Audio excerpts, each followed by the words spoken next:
Alrighty folks, welcome back to the channel of Truth, Trust and Transparency. An update, we have 255 subs to go until I reach my 2,500 goal, which I'm trying to do by the end of the year. I've got probably just over a week left, so if you are getting value from my channel, would appreciate sub. Push it out there in the algorithm. Had some guy comment the other day saying, can't believe you're not more popular now. So I don't know if my views shit or what's happening, but appreciate comments like that. Got a guy called Keegan wrote in, again, not financial advice, but obviously wanted my opinion. So we'll read what he says. He goes, "Hey Davey, loving the video so far and your perspective on handling property portfolios. My name is Keegan. I am 24 with 2 investment properties. One I bought at the end of 2024 in December, which is worth 1.3 with $1.040 million of debt. Recently, I pulled out the equity from the first IP to buy a second IP valued at $1.030 million with $712 worth of debt. First one has $65,000 rent. They both have granny flats. The second one is $54,000 rent for IP2. I am possibly looking to buy another property in Perth next year or buy another in Sydney as a home occupier to sell at the end of the 6-year CGT free. Some background around my profession. I currently work as a cyber security consultant, making 155 grand a year, of 155 base a year. Would love to get your thoughts on what I should do to set myself up for the best retirement on a viewer questions episode. I'm loving the videos, mate. Keep it up." Keegan, not too sure on pronunciation. Don't kill me. Can't pronounce half the suburbs right, let alone names. Mate, congratulations. 24 years old on this sort of salary is absolutely incredible. One thing I actually wanted to talk to first before I dive in, and I'm not a financial advisor, not financial advice on what you should do. The way that I look at this portfolio so far is you've got the house, you've got the granny flats. Really, really interesting, because I said, all right, well, what happens if at 24 you did nothing? You bought these and you just lived your life. Negative 2 grand on this, plus 5 grand on this. So they're pretty much paying for themselves already. You're positive cash flow. What if you just let these properties just pay down themselves for 30 years? What does that look like? So I went here and every 10 years I added on what value that would be and where they'd be at after 10 years. Let's just assume double growth in 10 years, 2.6, 2.06, 5.2, 4.12, and in 30 years time worth 10 mil and then $8.24 million. Not bad at all. Let's talk about the rental situation, because you've got a lot of rent coming in. This is sometimes, if you've watched my other plans, this is the rent that people are ending up with after 15, 20 years of holding a property too. So to start here, it starts to get pretty crazy. 96 goes into 142, transitions, and I'm averaging a 4% yield. I'm averaging a market average of about a 4% increase per year. So it's nothing too big. 142, 210 grand on one property. This property, other side, slightly less, $175,000. It means that in 30 years' time, you, my friend, are going to have 385K gross, right? And I said, okay, well, people are always complaining about holding costs and all that kind of stuff. 2 properties, 4 dwellings, let's just say costing $40,000 a year to hold or run that property portfolio. There's still going to be, my friend, $345,000 a year in rental income just on these 2 properties. Portfolio is going to be worth about $18.6 million. The benefit, if you're watching this and saying this doesn't make sense, it makes sense because he's starting at 24 years old and he's letting time do its thing. 2 properties, that's it. Crazy numbers. A lot of people that are writing in and have these sorts of questions and portfolios, they're in their 40s, they're in their 50s wanting to do something. We don't have those 30 years when you're 40 years old, you're 70, you want to hit that retirement age, or you want to be having that passive income around your 50s. So, Keegan, congrats. If you do nothing, 345 grand in 30 years. Now, of course, we don't want that. We don't want to wait 30 years. You're going to be 50. You're going to be 54 at that stage, which is crazy. Now, with a little bit of foresight that I have, some things to consider, not financial advice, some things to consider is getting some sort of plan together. What do I mean by this? You need to have a think about, and at 155, and I don't know cybersecurity, but where this income is going to grow to. How much longer do you want to work? What sort of money do you want to be on in retirement when you do retire? Because if I pull out my phone and I quickly say 155,000 base plus 65,000 plus 54,000, no rental shaving. It appears as if I'm not too sure if these are in personal name or not, but you seem to be on about 6x of your DTI. So that's going to be an interesting question that you need to come up to and speak to your broker about, even using these rental incomes with no rental shaving. A lot of banks will shave anywhere between 5 to 20% off them. But you need to come up with a plan. Your plan's going to be how long you want to work for, how risky you want to get, retirement, retire, age, and retire income.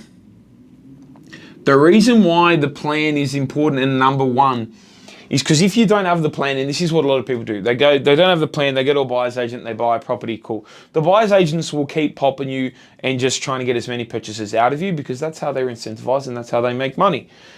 Chopping you at 20, 25 grand per purchase, and they'll keep using up that exchange with no sort of plan, no sort of runway. That way you won't know what is the plan for each property, how long you need to hold them for, which ones do you sell off, how much you're retiring with, what are your debt, what does your income look like, all those sorts of things. So if you have a plan, and what a plan looks like is I want to retire at 40 years old on $500,000, that means we go, okay, we have 16 years, and then we can start working back, okay, well 16 years, that 500 grand, it's going to need to be, so if you said I'll work something out off the top of the dome on the spot for you guys. So $500,000, that would need to be, so that would mean if you had one property at $7.2 million, if you wanted $500,000, then I could say to you, okay, well, you would need an $8.3 million property paying you 6% or above yield, commercial property, for example. Now, the reason that I've said 6% and it's so high is because commercial has a higher yield. If you wanted to do this just in resi, we'd need to have more property because we know that that residential is a gross rental yield, not a net rental yield, commercial to net rental yield. So if I had an $8.3 million commercial property fully paid off at 6%, it'd be bringing in $498,000, 500 grand. So for example, that could be 2 times $4.15 million properties. Okay, so I need $4.15 million of property in the next $4.15 million after I sell of property. Then what I would do, for example, this is why you need a plan. You can reverse engineer it. So it means that if I sell, right, and I have $6 million, I need $6 million. Out of that, I will take 30% off for selling costs, capital gains and all that. Then I will be left with 4.2 million. So, okay, I need $6 million of property in 16 years, okay? In 16 years. I'm going to assume 2 growth cycles. 6 mil, that means let's go backwards. So I need, let's do this. So today, and then I'll say we go here, and then I'll say in 8 years' time, and then in 8 years' time, which is 16 years total. I hope you're following along. So in 16 years' time, I need 6 mil. Okay? If I come back, right? One whole cycle. That means I can have 3 mil right there. Correct? And then it means today I would need 1.5. 1.5 mil. We've got that in, we'll have 18 mil there. In this example, I would need 1.5 mil of paid off property today to double to 3, to double to 6, to then sell out. And that's sort of how you get to the plan and know how many properties you need and how to go about it. So at the moment here, you don't have 1.5, you've got 2.3 mil, you've got, let's say 2.3 mil, and how much debt do we have? 1.7 mil. So you have about 600K of paid off debt. You know what I mean? So 600K of equity. So really we need 1.5 mil of equity in that portfolio. You're at 600K. So you can see then how we can work backwards and find the way to do it. If you don't have a plan, you won't be able to do that. The next is going to be, and make sure, is that at your age, at 24, highly influential, everyone's out there partying, everyone's out there traveling, everyone's out there doing those things.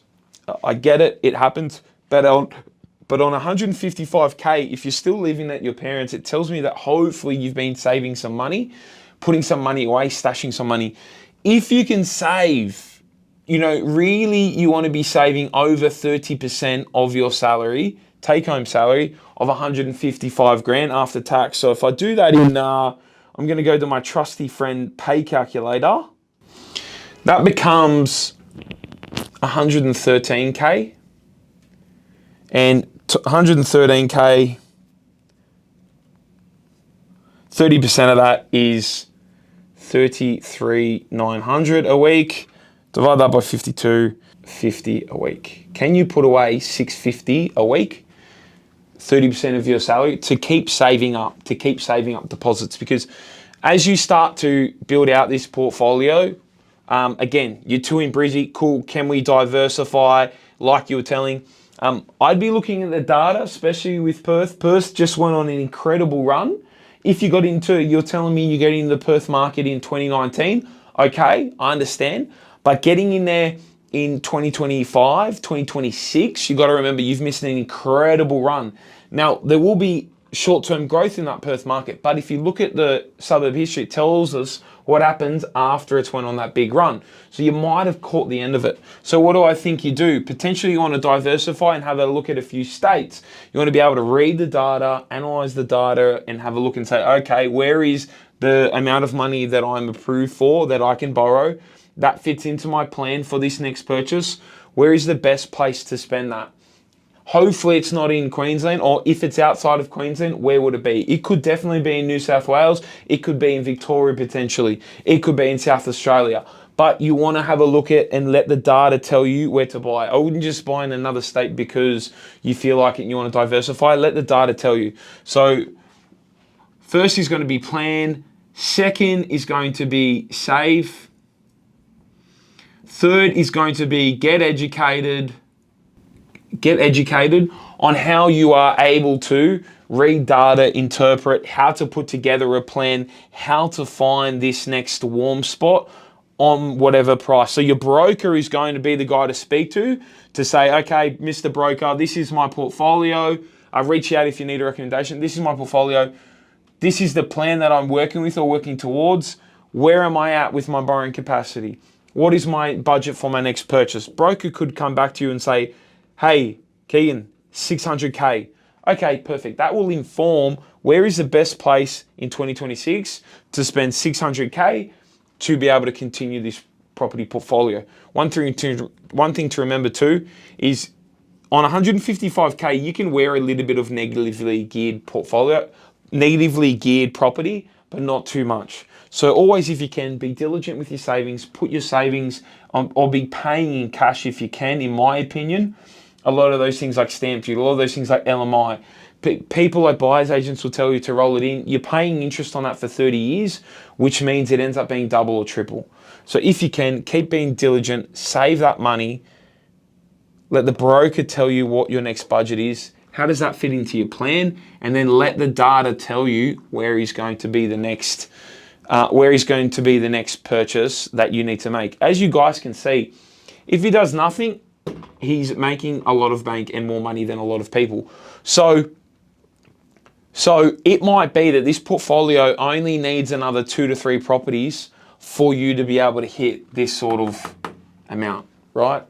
So definitely something to consider. That's where I'd go next. I'd work out a plan addressing those points. I'd be saving that money. I'd have a strategic talk with my broker.